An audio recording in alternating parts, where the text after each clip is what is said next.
ಈ ಪ್ರತಿಬಿಂಬ ಸರ್ವಗತನಾಗಿರ್ತಕ್ಕಂಥ ಪರಮಾತ್ಮನ ಪ್ರತಿಬಿಂಬ, ಅಣುವಾಗಿರ್ತಕ್ಕಂಥ ಜೀವ. ಇಲ್ಲಿ ಪುನಃ ನಮಗೆ ಸಂದೇಹ ಬರಲಿ ಪ್ರಾರಂಭ ಆಗುತ್ತೆ.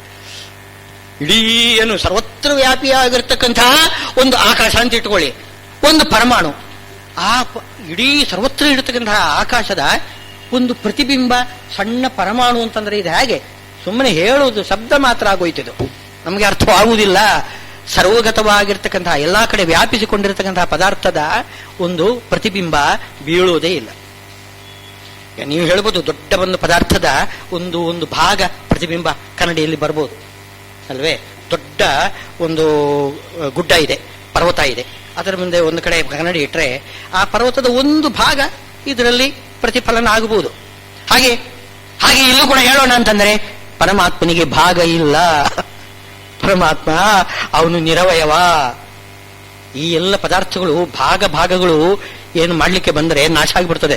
ಒಂದು ಭಾಗ ತೆಗೆದು ಬಿಟ್ರೆ ಇನ್ನೊಂದು ಭಾಗ ತೆಗೆದುಬಿಡಿ. ಒಂದು ಈ ಬಟ್ಟೆ ಇದೆ, ಒಂದೊಂದೊಂದೇ ಭಾಗವನ್ನು ಹರಿದು ತೆಗಿ, ಕೊನೆಗೆ ಬಟ್ಟೆನೇ ಇಲ್ಲ. ಹಾಗಾದರೆ ಪರಮಾತ್ಮನಿಗೂ ಕೂಡ ಅನೇಕ ಭಾಗಗಳಿವೆ ಅಂತಂದ್ರೆ ಒಂದೊಂದು ಭಾಗ ಆಚೆ ಚಾಚೆ ಹೋಗಿಬಿಟ್ರೆ ಪರಮಾತ್ಮ ಇಲ್ಲ ಅಂತ ಆಗಿಬಿಡ್ತದೆ. ಅಂದ ಪರಮಾತ್ಮನಲ್ಲಿ ಭಾಗ ಇಲ್ಲ. ಅವನಿಗೆ ಪೂರ್ಣಮದ ಪೂರ್ಣಮಿದಂ ಪೂರ್ಣಾತ್ ಪೂರ್ಣಮುದಚ್ಯತೆ ಪೂರ್ಣಸ್ಯ ಪೂರ್ಣಮಾದಾಯ ಪೂರ್ಣಮೇವ ಅವಶಿಷ್ಯತೆ. ಪರಮಾತ್ಮನಲ್ಲಿ ಭಾಗ ಅಂತ ಅನ್ನೋದಿಲ್ಲ, ಅಂಶ. ಪರಮಾತ್ಮನ ಒಂದು ಅಂಶ. ಕೆಲವರೆಲ್ಲ ಹೇಳುವುದಿದೆ ಅವತಾರಗಳೆಲ್ಲ ಪರಮಾತ್ಮನ ಅಂಶಗಳು, ಮೂಲ ರೂಪ ಗಟ್ಟಿ ಇರ್ತದೆ, ಅದು ತುಂಬಾ ಶಕ್ತಿ. ಇದೆಲ್ಲ ಅಂಶಗಳು, ಎಲ್ಲ ಅವತಾರಗಳು. ತಪ್ಪು, ಹಾಗೆ ಹೇಳಬಾರದು. ಪರಮಾತ್ಮನ ಮೂಲ ರೂಪಕ್ಕೂ ಅವತಾರ ರೂಪಕ್ಕೂ ಯಾವ ವ್ಯತ್ಯಾಸನೂ ಇಲ್ಲ. ಈಗ ಇಡೀ ಬ್ರಹ್ಮಾಂಡವನ್ನು ಹೊಟ್ಟೆ ಒಳಗಡೆ ಇಟ್ಟುಕೊಂಡಿರತಕ್ಕಂತಹ ಬ್ರಹ್ಮಾಂಡೋದರನಾದ ಪರಮಾತ್ಮ, ಸರ್ವವ್ಯಾಪಿಯಾಗಿರತಕ್ಕಂತಹ ಪರಮಾತ್ಮ ಇದ್ದಾನೆ. ಅವನ ಅವತಾರ ಶ್ರೀಕೃಷ್ಣ ಯಶೋದೆಯ ಮಡಿಲಲ್ಲಿ ಕುಳಿತಿದ್ದಾನೆ. ಅವನ ಬಾಯೊಳಗೆ ಇಡೀ ಬ್ರಹ್ಮಾಂಡ ಇದೆ. ಹೇಗಾಯ್ತು? ಪರಮಾತ್ಮನ ಭಾಗನ ಅದು ಹೇಳ್ತದೆ ಭಾಗವತ. ನಮಗೆ ಸ್ವಲ್ಪ ಕೆಲವು ಕಡೆಯಲ್ಲಿ ಸಂಶಯ ಬರುವ ಹಾಗೆ ಮಾಡ್ತದೆ. ಪರಮಾತ್ಮನ ಒಂದು ಕರಿ ಕೂದಲಂತೆ ಕೃಷ್ಣ. ಪರಮಾತ್ಮನ ಒಂದು ಕರಿ ಕೂದಲು, ಬಿಳಿ ಕೂದಲು ಶುಕ್ಲಕೇಶ, ಅದು ಬಲರಾಮನಲ್ಲಿ ಆವೇಶ. ಒಂದು ಕಪ್ಪು ಕೂದಲು ಕೃಷ್ಣ. ಹಾಗಾದ್ರೆ ಇಡೀ ಬ್ರಹ್ಮಾಂಡ ಶರೀರ ಆಗಿರತಕ್ಕಂಥ ಭಗವಂತನ ಒಂದು ಕಪ್ಪು ಕೂದಲು ಕೃಷ್ಣ ಅಂದ್ರೆ ಒಂದು ಭಾಗ ಆಯ್ತಲ್ಲ. ಹೌದು, ಭಾಗ ಹೌದು ಅಲ್ಲ, ಹೌದು ಅಲ್ಲ, ಎರಡೂ ಕೂಡ ಕೊಡ್ತದೆ. ಯಾಕೆಂದ್ರೆ ಅಚಿಂತ್ಯ ಶಕ್ತಿ. ಹೇಗೆ ಶ್ರೀಕೃಷ್ಣನ ಬಾಯಿಯೊಳಗೆ ಬ್ರಹ್ಮಾಂಡ ಹೇಗೆ ಖಂಡಿಸ್ತು? ಅಚಿಂತ್ಯ ಶಕ್ತಿ ಅಂತ ಅನ್ಬೇಕಲ್ಲ. ಈ ಅಚಿಂತ್ಯ ಶಕ್ತಿ ಎಲ್ಲದಕ್ಕೂ ಉತ್ತರ. ಪರಮಾತ್ಮನ ಬಗ್ಗೆ ನೀವು ಅದು ಹೇಗೆ ಇದೆ ಹಾಗೆ ಅಂತ ಪ್ರಶ್ನೆ ಮಾಡಬಾರದು. ಅದಕ್ಕೋಸ್ಕರನೇ ಅವನು ಸರ್ವಶಕ್ತ ಅಂತ ಹೇಳೋದು. ಸರ್ವಶಕ್ತ, ಅಚಿಂತ್ಯ ಶಕ್ತಿ ಉಳ್ಳವನು.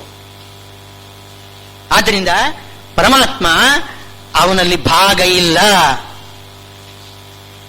ಹಾಗಿದ್ರೆ ಒಂದು ಅಣುವಾಗಿರತಕ್ಕಂತಹ ಜೀವನಿಗೆ ಅವನು ಬಿಂಬನಾಗಿ ಒಂದೇ ಶರೀರದ ಒಳಗಡೆ, ಹೃದಯದ ಒಳಗಡೆ ಕುಳಿತಿರ್ತಾನೆ.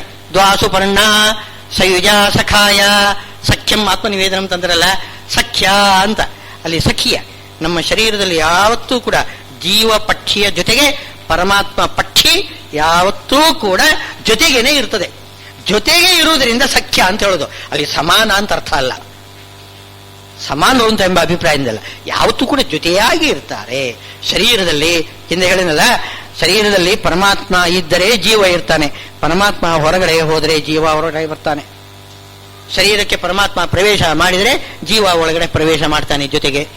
ಪರಮಾತ್ಮ ಒಳಗಡೆ ಇದ್ರೆ ಜೊತೆಗೆ ಜೀವ ಇರ್ತಾನೆ. ಯಾವತ್ತೂ ಕೂಡ ಪರಮಾತ್ಮನನ್ನು ಬಿಟ್ಟಿರುವುದಿಲ್ಲ, ಜೊತೆಗೇನೇ ಇರ್ತಾರೆ. ಆದ್ದರಿಂದ ಅವರು ಸಖ ಸಖ್ಯ ಅಂತೆಲ್ಲ ಹೇಳು. ಆ ರೀತಿ ಒಳಗಡೆ ಇದ್ದಾನೆ ಭಗವಂತ. ಸದಾಕಾಲ ಭಗವಂತ ಒಳಗಡೆ ಇದ್ದು ಅವನು ನೋಡಿಕೊಳ್ತಾನೆ. ಅದು ಹೇಗೆ ಅಂತ ಏನು ಪ್ರಶ್ನೆ ಬರ್ತದೆ. ಪರಮಾತ್ಮ ಸರ್ವಗತನಾಗಿದ್ದಾನೆ. ಪರಮಾಣು ಅಂತ ಇರತಕ್ಕಂತಹ ಅಣುವಾಗಿರತಕ್ಕಂತಹ ಜೀವನೊಂದಿಗೆ ಸಖನಾಗಿ ಜೊತೆಯಾಗಿ ಇದ್ದಾನೆ. ಅವನು ಹಾಗೆ ಇದ್ದಾನಂತೆ. ಸಖ ಸಖ ಅಂತ ಹೇಳೋದು ಅದು ಏನು, ಜೀವನ ಹಾಗೆ ಇದ್ದಾನಂತೆ. ಜೀವನ ಸ್ವರೂಪ ಶರೀರ ಯಾವ ಆಕಾರದಲ್ಲಿ ಇರ್ತದೆ ಅದೇ ಆಕಾರ ಪರಮಾತ್ಮ. ಈಗ ಜೀವ ಒಂದು ಪಕ್ಷಿಯಾಗಿರ್ಬೋದು, ಪರಮಾತ್ಮ ಪಕ್ಷಿಯಾಗಿರ್ತಾನೆ. ಜೀವ ಒಂದು ಹಾವಾಗಿರ್ಬೋದು, ಪರಮಾತ್ಮ ಹಾವಾಗಿರ್ತಾನೆ. ಶೇಷದೇವರಿಗೂ ಬಿಂಬ, ಗರುಡದೇವರಿಗೂ ಬಿಂಬ. ಒಂದು ಹಾವು, ಒಂದು ಹಕ್ಕಿ, ಯಾವ ರೂಪ ಬೇಕಾದರೂ ತಾಳ್ತಾನೆ ಭಗವಂತ. ಈಗ ನೀರಿಗೆ ಒಂದು ಆಕಾರ ಇದೆಯೇ? ಒಂದು ಸ್ಥಿರವಾದ ಆಕಾರ ಇಲ್ಲ. ನೀವು ಯಾವ ಪಾತ್ರೆಯಲ್ಲಿ ನೀರು ಹಾಕ್ತೀರಿ ಅದರ ಆಕಾರ ಬರ್ತದೆ. ಹಾಗೆ ಯಾವ್ಯಾವ ಜೀವಕ್ಕೆ ಬಿಂಬನಾಗ್ತಾನೆ ಭಗವಂತ, ಅದೇ ಆಕಾರ ತಾಳ್ತಾನೆ ಭಗವಂತ. ಅವನಿಗೆಲ್ಲ ಆಕಾರ ಇದೆ. ಆದ್ರಿಂದ ಒಳಗಡೆ ಅದೇ ರೂಪದಿಂದ ಇದ್ದಾನೆ. ನಾವು ಯಾವ ರೂಪದಿಂದ ಇದ್ದೇವೆ ನಮ್ಗೆ ಗೊತ್ತಿಲ್ಲ. ಒಂದು ಸಣ್ಣ ತೃಣ ಜೀವನೋ ಆಗಿರ್ಬೋದು ನಾವು, ಅಥವಾ ಯಾವುದೋ ಒಂದು ಕೀಟ ಆಗಿರ್ಬೋದು, ಹಸುವಾಗಿರ್ಬೋದು, ಮೃಗ ಆಗಿರ್ಬೋದು, ಪಕ್ಷಿ ಆಗಿರ್ಬೋದು, ಯಾವುದೋ ಆಗಿರ್ಬೋದು, ಅಥವಾ ದೇವಾಂಶರು ಆಗಿರ್ಬೋದು. ಏನೋ ಯಾಕೆ ಹೇಳಬಾರ್ದು? ಆಗಿರಬಾರ್ದು ಯಾಕೆ ಹೇಳ್ಬೇಕು? ಇಷ್ಟೇ. ದೇವಾಂಶ ಸಂಭೂತರು ಹೇಗಿರ್ತಾರೆ ಅಂತಂದ್ರೆ ಅವರಿಗೆ ಅದ್ಭುತ ಪ್ರತಿಭೆ ಬೇಕಂತೆ. ಅದ್ಭುತ ಪ್ರತಿಭೆ. ಗುರುಗಳು ಉಪದೇಶ ಮಾಡದೇ ಇರತಕ್ಕಂಥದ್ದು ಪ್ರತಿಭೆಯಿಂದ ಏನು ಸಾಧನೆ ಮಾಡ್ತಾರೆ ಅವರಲ್ಲಿ ದೇವಾಂಶ ಸಂಭೂತತ್ವವನ್ನು ತಿಳ್ಕೊಳ್ಬಹುದು ಅಂತ ಹೇಳಿದ್ದಾರೆ. ಯಾವುದಕ್ಕೂ ನಮ್ಮ ಶಾಸ್ತ್ರ ಸುಮ್ಮನೆ ಕೂತಿರೋದಿಲ್ಲ. ಪ್ರಶ್ನೆಗೆ ಉತ್ತರ ಕೊಟ್ಟೇ ಕೊಡ್ತದೆ. ಎಲ್ಲದಕ್ಕೂ ಉತ್ತರ ಇದೆ. ಅಂತೂ ಭಗವಂತ ಒಳಗಡೆ ಏನು ಸಖನಾಗಿ, ನಮ್ಮ ಹೃದಯದೊಳಗೆ ನಮಗೆ ಸಖನಾಗಿ ಭಗವಂತ ಇದ್ದಾನೆ. ಅಪ್ರಮೇಯನಾಗಿದ್ದಾನೆ. ಅಪ್ರಮೇಯನಾಗಿರ್ತಕ್ಕಂತಹ ಅಚಿಂತ್ಯ ಶಕ್ತಿ ಉಳ್ಳ ಆ ಪರಮಾತ್ಮ ಜೀವರ ಸ್ವರೂಪ ಶರೀರಕ್ಕೆ ಅನುಗುಣವಾಗಿ ಅದೇ ರೀತಿಯ ಶರೀರವನ್ನು ತಾನು ಧಾರಣೆ ಮಾಡಿಕೊಂಡು, ತಾನು ಧಾರಣೆ ಮಾಡುವುದಂದ್ರೆ ಮಾಯೆಯಿಂದ ಜಡವಾದ ಶರೀರವನ್ನು ಧಾರಣೆ ಮಾಡುವುದಲ್ಲ. ಪರಮಾತ್ಮನಿಗೆ ಮಾಯಿಯಾದ ಜಡ ಶರೀರ ಇಲ್ಲ. ಬೇರೆ ಇವರೆಲ್ಲ ಅದ್ವೈತಿಗಳು, ವಿಶಿಷ್ಟಾದ್ವೈತಿಗಳು ಎಲ್ಲ ಮಾಯಿಯಿಂದ ಶರೀರ ಇದೆ ಅಂತ ಹೇಳ್ತಾರೆ. ಪರಮಾತ್ಮನಿಗೆ, ಅವನ ಶರೀರಕ್ಕೂ ಪರಮಾತ್ಮನಿಗೂ ಭೇದವೇ ಇಲ್ಲ ಅಂತ ಹೇಳಿದ್ದಾರೆ. ಜಡ ಶರೀರ ಅಂತ ಹೇಳಿ ಒಪ್ಪಿದ್ರೆ ಪರಮಾತ್ಮನು ಜಡ ಆಗಬೇಕಾಯಿತು. ಹಾಗೆ ಮಾಡಬಾರ್ದು. ಹಾಗಿದ್ರೆ ಪರಮಾತ್ಮ ಜೀವನ ಶರೀರದಂತೆ ಇರತಕ್ಕಂತಹ ಶರೀರದಿಂದ ಒಳಗಡೆ ಇದ್ದಾನೆ. ಒಳಗಡೆ ಇದ್ದು ನಮ್ಮ ಸ್ವರೂಪ ಶರೀರದಲ್ಲಿ ತನ್ನನ್ನೇ ತಾನು ನೋಡ್ತಾ ಇದ್ದಾನೆ. ತನ್ನ ಪ್ರತಿಬಿಂಬವನ್ನು ನೋಡ್ತಾನೆ. ಆವಾಗ ಅಲ್ಲಿ ಜೀವ ಸ್ವರೂಪ ಶರೀರದಲ್ಲಿ ಸದಾಕಾಲ ಇರುತ್ತೆ. ನೋಡಿ, ಈಗ ಬಿಂಬ, ಪ್ರತಿಬಿಂಬ, ಕನ್ನಡಿ ಯಾವುದಕ್ಕೂ ಕೂಡ ಏನು ವಿಯೋಗನೇ ಇಲ್ಲ. ಅಲ್ಲಿ ಸ್ವಾರಸ್ಯ ಏನು ತಂದರೆ, ಈಗ ಪರಮಾತ್ಮ ಸೃಷ್ಟಿ ಕಾಲದಲ್ಲಿ ಅನಂತ ರೂಪವನ್ನು ತಾಳ್ತಾನೆ. ಪರಮಾತ್ಮನೇ ಸತತಮೇಕ ರೂಪಿಣೆ, ದಶರೂಪಿಣೆ, ಶತಸಹಸ್ರ ರೂಪಿಣೆ, ಅವಿಕಾರಿಣೆ, ಸ್ಫುಟಮನಂತ ರೂಪಿಣೆ ಎಲ್ಲ ಇದೆ. ಅವನಿಗೆ ಸೃಷ್ಟಿ ಕಾಲದಲ್ಲಿ ಒಂದಿದ್ದದ್ದು 10 ಆಗುತ್ತೆ, 10 ಇದ್ದದ್ದು 24 ಆಗುತ್ತೆ, 24 ಇದ್ದದ್ದು 100 ಆಗುತ್ತೆ, 100 ಇದ್ದು 1000 ಆಗುತ್ತೆ, 1000 ಇದ್ದದ್ದು ಅಪರಿಮಿತ ಆಗ್ತದೆ, ಅನಂತ ಆಗ್ತದೆ. ಅನಂತ ರೂಪಗಳು ಹೇಗೆ ಒಂದು ದೀಪದಿಂದ ಇನ್ನೊಂದು ದೀಪ ಹೊರಗಡೆ ಬಂದ ಹಾಗೆ ಒಂದೇ ಒಂದು ದೀಪದಿಂದ ಲಕ್ಷಾಂತರ ದೀಪಗಳು ಹೊರಗಡೆ ಬರಬಹುದು. ಹಾಗೆ ಪರಮಾತ್ಮನ ರೂಪಗಳೆಲ್ಲ ಹೊರಗಡೆ ಬರುತ್ತೆ. ಯಾವಾಗ? ಸೃಷ್ಟಿ ಕಾಲದಲ್ಲಿ. ಲಯ ಕಾಲದಲ್ಲಿ ಅದೇ ರೀತಿಯಲ್ಲಿ ಎಲ್ಲಾ ರೂಪಗಳು ಸೇರಿ ಒಂದಾಗಿ ಬಿಡ್ತದೆ. ಶೂನ್ಯ ನಾಮಕನಾದ ಪರಮಾತ್ಮ ಒಂದಾಗಿ ಕುಳಿತುಕೊಂಡು, ಹಾಗೆ ಮಹಾಲಕ್ಷ್ಮೀ ದೇವಿಯರ ಅನಂತ ರೂಪಗಳು ಎಲ್ಲ ಒಟ್ಟಿಗಾಗಿ ಒಂದಾಗ್ತದಂತೆ. ಒಂದೋ ಎರಡೋ ಶ್ರೀ ಭೂದೇವಿಯರಾಗಿ, ಆ ದುರ್ಗಾದೇವಿಯರಾಗಿ 3 ರೂಪದಿಂದ ಸದಾಕಾಲ ಇರ್ತಾರಂತೆ. ಅಂತೂ ಎಲ್ಲ ಒಟ್ಟಿಗೆ ಸೇರ್ಕೊಂಡಿರ್ತಾರೆ. ಅವರು ಅನಂತ ರೂಪಿಗಳಾದಂಥ ಲಕ್ಷ್ಮೀದೇವಿಯರು, ಅವರು ಒಟ್ಟಿಗೆ ಒಂದು ಸೇರಿಕೊಂಡಿರ್ತಾರೆ. ಎಲ್ಲ ಒಟ್ಟು ಸೇರಿ ಆ ಲಕ್ಷ್ಮೀದೇವಿ ಪರಮಾತ್ಮನನ್ನು ವಿಶೇಷವಾಗಿ ಆಲಿಂಗನ ಮಾಡಿಕೊಳ್ಳುತ್ತಾಳೆ. ಇದು ಲಯಕಾಲ. ಸರಿ, ಈಗ ನಮಗೆ ಪ್ರಶ್ನೆ ಬರೋದು ಏನು ಅಂತಂದ್ರೆ, ಒಳಗಡೆ ಇರತಕ್ಕಂತಹ ಬಿಂಬರೂಪಿ ಪರಮಾತ್ಮ ಹೊರಗಡೆ ಬಂದು ಐಕ್ಯ ಹೊಂದಿ ಬಿಟ್ರೆ ಈ ಜೀವನ ಗತಿ ಏನು? ಇಲ್ಲ ಅಂತ ಹೇಳ್ತಾರೆ. ಅಲ್ಲಿ ಏನು ತೊಂದರೆ ಇಲ್ಲ. ಜೀವನದಲ್ಲಿ ಇರತಕ್ಕಂತಹ ಬಿಂಬ ಮೂರ್ತಿ ಇದೆಯಲ್ಲ, ಅದು ಹಾಗೇನೆ ಇರ್ತದೆ.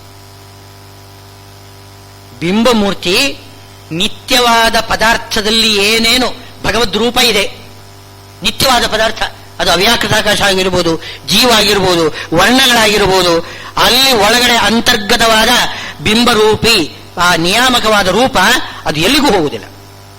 ಅನಿತ್ಯವಾದ ಪದಾರ್ಥದಲ್ಲಿ ನಿಯಾಮಕವಾಗಿ ನೆಲೆಸಿರತಕ್ಕಂತಹ ತನ್ನ ರೂಪಗಳನ್ನು ತಾನು ಆ ಪದಾರ್ಥಗಳನ್ನು ನಾಶ ಮಾಡುವಾಗ ಅಲ್ಲಿ ಒಳಗಡೆ ಇರತಕ್ಕಂತಹ ತನ್ನ ರೂಪವನ್ನು ತನ್ನಲ್ಲಿ ಸೇರಿಸಿಕೊಂಡು ಲಯ ಮಾಡಿಕೊಂಡು ಬಿಡ್ತಾನೆ, ಒಂದಾಗಿ ಬಿಡ್ತಾನೆ. ಹೊರತು ನಿತ್ಯವಾದ ಪದಾರ್ಥದಲ್ಲಿ ಇರತಕ್ಕಂತಹ ಆ ನಿಯಾಮಕ ರೂಪಗಳನ್ನು ಅವನು ಹಿಂತೆಗೆದುಕೊಳ್ಳುವುದಿಲ್ಲ. ಅದು ಹಾಗೇನೆ ಇರ್ತದೆ. ಆದ್ದರಿಂದ ಜೀವನೊಳಗೆ ಇರತಕ್ಕಂತಹ ಭಗವದ್ ರೂಪ ಅದು ನಿತ್ಯ, ಅಲ್ಲೇನೆ ಇರ್ತದೆ. ಆದ್ದರಿಂದ ಪರಮಾತ್ಮ ನಿತ್ಯ, ಆ ಕನ್ನಡಿ ನಿತ್ಯ, ಆ ಕನ್ನಡಿಯಲ್ಲಿ ಬೀಳತಕ್ಕಂತಹ ಪ್ರತಿಬಿಂಬ ಜೀವನಿತ್ಯ, ಎಲ್ಲದೂ ಕೂಡ ನಿತ್ಯ. ಇದು ಅಚಿಂತ್ಯ ಶಕ್ತಿಯಿಂದ ಭಗವಂತ ಆ ರೀತಿ ಅಲ್ಲಿದ್ದಾನೆ. ಹಾಗಿದ್ರೆ ಇದೆಲ್ಲ ನೀವು ಹೇಳೋದು ಪ್ರತಿಬಿಂಬ ಪ್ರತಿಬಿಂಬ ಅಂತ ಹೇಳೋದು ಬರೀ ಶಬ್ದ ಮಾತ್ರ ಆಗೋಯ್ತು. ಪ್ರತಿಫಲನ ಎಲ್ಲಿದೆ? ಪ್ರತಿಫಲನ ಬಂದ್ರೆ ಈ ಅದ್ವೈತಿಗಳು ಹೇಳ್ತಾರೆ, ನಮ್ಮ ಪ್ರತಿಬಿಂಬ ಕನ್ನಡಿಯಲ್ಲಿ ಬೀಳ್ತದೆ ಅಂತ ಹೇಳ್ತೀವಲ್ಲ, ಅದು ಪ್ರತ್ಯೇಕ ಪದಾರ್ಥನೇ ಅಲ್ಲ.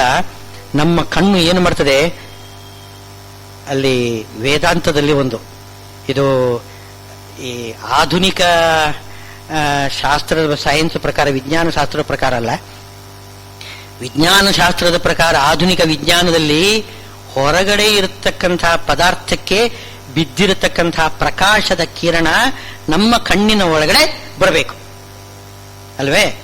ನಮ್ಮ ಕಣ್ಣಿನ ಒಳಗೆ, ಆ ರೆಟಿನಾದ ಒಳಗಡೆ ಅಲ್ಲಿ ಹೋಗಿ ಅದರ ಪ್ರತಿಫಲನ ಬೀಳಬೇಕು, ಅದನ್ನು ತಿಳ್ಕೊಳ್ಳೋದು. ಅಂದ್ರೆ ಅಲ್ಲಿ ಬೀಳತಕ್ಕಂತಹ ಪ್ರತಿಬಿಂಬ ಇದೆಯಲ್ಲ, ಅದು ಹೊರಗಡೆ ಇರತಕ್ಕಂತಹ ಕಿರಣ, ಅದು ಒಳಗಡೆ ಬಂದಿದೆ. ಆದರೆ ಶಾಸ್ತ್ರದಲ್ಲಿ ಹೇಳೋದು ಇದಕ್ಕೆ ವಿರುದ್ಧವಾಗಿ ಹೇಳ್ತಾ ಇದೆ. ಏನು ವಿರುದ್ಧ ಅಂತ ವಿರೋಧ ಏನಿಲ್ಲ. ಈ ಹೊರಗಡೆಯಿಂದ ಬಂದಿರತಕ್ಕಂಥದ್ದು ಪ್ರತಿಬಿಂಬ ಇತ್ಯಾದಿಗಳೆಲ್ಲ ಹೇಳ್ರಿ, ಏನು ತಪ್ಪೇನಲ್ಲ.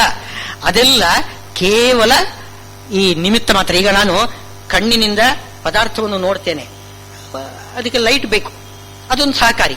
ಹಾಗೆ ಹೊರಗಡೆ ಇರ್ತಕ್ಕಂತಹ ಪದಾರ್ಥ ಬೆಳಕು ಇದೆಯಲ್ಲ, ಅದು ಸಹಕಾರಿ. ನೋಡುವುದು ನನ್ನ ಕಣ್ಣು, ನನ್ನ ಕಣ್ಣಿನಲ್ಲಿ ಪ್ರಕಾಶ ಇದೆ, ಕಣ್ಣಿನ ಪ್ರಕಾಶ ಒಂದಿದೆ, ಅದು ಹೊರಗಡೆ ಬರ್ತದೆ. ಅದು ಹೊರಗಡೆ ಬಂದು ಈ ಪದಾರ್ಥವನ್ನು ನೋಡಬೇಕಾಗಿದ್ರೆ ಹೊರಗಡೆಯಿಂದ ಆ ಒಂದು ಪ್ರಕಾಶನೂ ಬೇಕು, ಅದಕ್ಕೆ ಸಹಕಾರಿ. ಅದಿಲ್ಲದೆ ಹೋದ್ರೆ ಇದು ತಗೊಳ್ಳೋದಿಲ್ಲ. ಅದು ಕಣ್ಣಿನ ಶಕ್ತಿ ಅಷ್ಟೇ. ಕಣ್ಣಿನ ಪ್ರಕಾಶದ ಶಕ್ತಿ ಏನು ಅಂತಂದ್ರೆ, ಹೊರಗಿನ ಪದಾರ್ಥವನ್ನು ಅದು ನೋಡಬೇಕಾಗಿದ್ರೆ ಹೊರಗಿನ ಪ್ರಕಾಶ ಬೇಕು. ಹೀಗೆ ಹೇಳ್ತೇವೆ. ಇದೇನು ವಿಜ್ಞಾನಕ್ಕೆ ವಿರೋಧಿ ಅಲ್ಲ, ಇದು ಪೂರಕ. ಅದಕ್ಕೆ ವಿಜ್ಞಾನಕ್ಕೆ ಪೂರಕ. ನೋಡಿ, ಅಲ್ಲಿ ಕಿರಣ ಏನು ಪ್ರತಿಬಿಂಬ ಬೀಳ್ತದೆ ನೋಡಿ, ಆ ಪ್ರತಿಬಿಂಬ ರೆಟಿನಾದ ಮೇಲೆ ಏನೊಂದು ಪ್ರತಿಬಿಂಬ ಬೀಳ್ತದೆ, ಅದನ್ನು ಮಿದುಳು ಗ್ರಹಣ ಮಾಡಬೇಕು ಅಂತಂದ್ರೆ ಗ್ರಹಣ ಮಾಡುವ ಶಕ್ತಿ ಬೇಕಲ್ಲ, ಅದನ್ನೇ ನಾವು ಕಣ್ಣಿನ ಶಕ್ತಿ ಅಂತ ಹೇಳಿದ್ದೇವೆ. ಕಣ್ಣಿನ ಶಕ್ತಿ ಅಂತ ಹೇಳ್ತೀವಲ್ಲ, ಇದು ಚಕ್ಷುರಿಂದ್ರಿಯ. ಚಕ್ಷುರಿಂದ್ರಿಯ ಅಂದ್ರೆ ಏನದು? ಅದೊಂದು ಶಕ್ತಿ, ಅದು ಪದಾರ್ಥವನ್ನು ಗ್ರಹಣ ಮಾಡತಕ್ಕಂತಹ ಶಕ್ತಿ. ಇದನ್ನು ಅವರು ಕೂಡ ಅಂಗೀಕಾರ ಮಾಡಿದ್ದಾರೆ. ಹೊರಗಡೆ ಪದಾರ್ಥದಿಂದ ಒಂದು ಪ್ರತಿಫಲನ ಬೀಳ್ತದೆ, ಅದನ್ನು ಒಳಗಡೆ ಇರತಕ್ಕಂತಹ ಒಂದು ಶಕ್ತಿ ಗ್ರಹಣ ಮಾಡ್ತದೆ. ಒಂದು ಇಂದ್ರಿಯ, ಇನ್ನೊಂದು ಹೊರಗಡೆ ಪ್ರಕಾಶ, ಎರಡೂ ಒಟ್ಟು ಸೇರಿ ಹೀಗೆ ನಮಗೆ ದೃಷ್ಟಿ ಶಕ್ತಿ ಕೆಲಸ ಮಾಡ್ತದೆ. ಹೀಗೆ ಕೆಲಸ ಮಾಡಬೇಕು ಅಂತಂದ್ರೆ ಆ ಪದಾರ್ಥ ನಮ್ಮ ಕಣ್ಣಿಗೆ ಕಾಣಿಸಬೇಕಾಗಿದ್ರೆ ಒಳಗಡೆ ನಿಯಾಮಕನಾಗಿರತಕ್ಕಂತಹ ಭಗವಂತ ಏನು ಮಾಡ್ತಿದ್ದಾನೆ, ಅದನ್ನು ನಮಗೆ ತೋರಿಸ್ತಾನೆ. ತೋರಿಸುವುದು ಹೇಗೆ? ಪ್ರತಿಬಿಂಬ ಏನು ಅದು ಬೀಳತಕ್ಕಂಥದ್ದು ಕಿರಣ, ಅದು ಪ್ರತಿಬಿಂಬ. ಆ ಕಿರಣ ಕಣ್ಣಿನದೇ ಕಿರಣ ಆ ಕನ್ನಡಿಗೆ ತಾಗಿ ಹಿಂದೆ ಬಂದು ನಮ್ಮ ಮುಖವನ್ನೇ ನೋಡ್ತದೆ. ಕೇಳುವಾಗ ಏನೋ ಸ್ವಾರಸ್ಯಕರವಾಗಿದೆ. ಅದ್ವೈತಿಗಳು ಹೇಳತಕ್ಕಂತಹ ವಿವರಣೆ ಇದು. ಕನ್ನಡಿಯಲ್ಲಿ ನಮ್ಮ ಮುಖ ನೋಡ್ಕೊಳ್ಳೋದಿದೆಯಲ್ಲ, ಕನ್ನಡಿಯಲ್ಲಿ ಏನೇನಿಲ್ಲ, ಕನ್ನಡಿ ಸ್ವಚ್ಛವಾಗಿದೆ, ಅದರೊಳಗೆ ಏನಿಲ್ಲ.